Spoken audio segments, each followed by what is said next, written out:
speeches that Dr. Chacher gave back in 2006.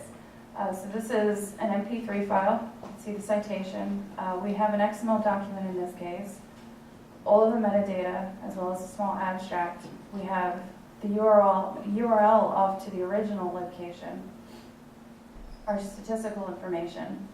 And then I can also take a look at this MP3 file, and the end users are going to be able to actually play this directly in their browser.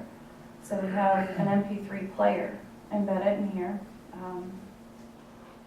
Let's see. Now we're going to have our final keynote speaker. And Mr. this Dino will allow Chacher. you to have your audiobooks or Dino is the any chairman. other audio that you may have stored directly within your repository, and your end users can listen to the MP3 files through their browser without having to download anything separate. Going back to the show all, after MP3 files, I'm going to show you PDFs.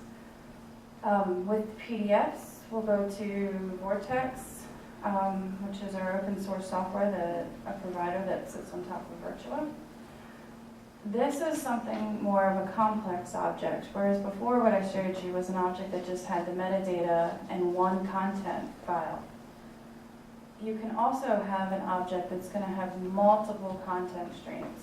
So in this case, we have the metadata, then we also have a tarball or tape archive, and then we have our PDF. So within one single object, you have multiple content files there available for your end users to look at. And again, you have your metadata. In this case, we have our thumbnail here. Then if I wanted to look at the PDF itself, it's going to bring that up. And then we have what's called a document navigator.